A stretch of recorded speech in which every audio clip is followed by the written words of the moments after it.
Et si on parlait parcours professionnel, et pas n'importe où, chez Trees. Allez, c'est parti. Alors, un parcours, ça commence par l'arrivée. L'arrivée, chez Trees, ça peut se faire de deux façons. Soit on est junior, soit on est moins junior. Donc, les juniors, comment ça se passe? Soit on arrive, par exemple, pour un stage, pour une alternance, ou parce qu'on a terminé sa formation. Alors, l'idéal, évidemment, c'est de se dire qu'on va venir en stage chez Trees pour continuer en alternance, et puis après, évidemment, être recruté. C'est un peu l'idée. Et nous, on va accompagner. On a des profils chez nous qui font ce chemin. Et ce chemin, pour eux, leur apporte beaucoup, puisqu'ils vont conforter ce qu'ils pensaient du métier au travers d'un stage.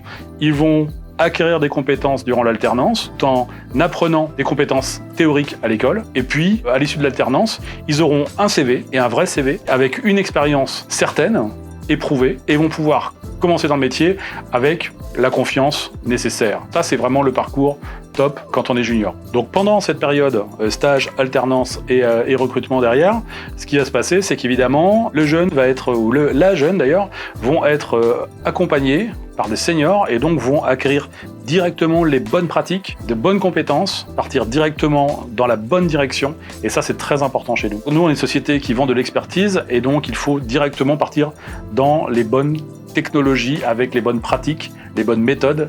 Et c'est ça qu'on apporte, nous, à nos juniors.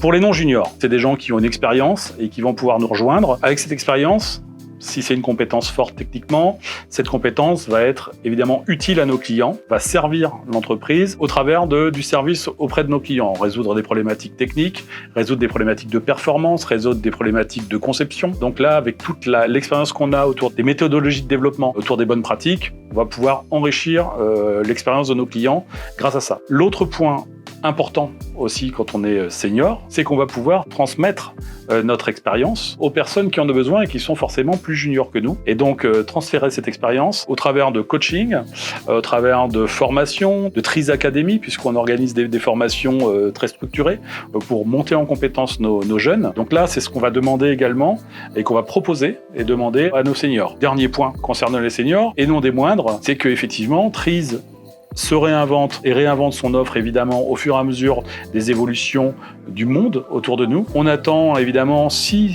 le souhaitent, que nos seniors puissent nous aider dans cette expérience de développer le futur de Trees. Chaque senior peut proposer et accompagner et inventer avec nous le futur de Trees. Et ça, c'est formidable. Il y a des personnes qui ont vraiment des choses à partager. Nous, l'idée chez Trees, c'est qu'on accompagne, qu'on encourage, qu'on permette, qu'on soit dans la bienveillance. L'idée, c'est que chacun construise le Trees qui lui convienne. Comme nous, on a construit le Trees qui nous convenait, que chacun qui nous rejoint puisse construire son Trees à lui et que ce soit sa boîte. C'est ça qu'on souhaite. Si vous avez envie de partager votre expertise autour de la data, si vous avez une vision des idées, je pense qu'il y a un truc à faire chez Trees.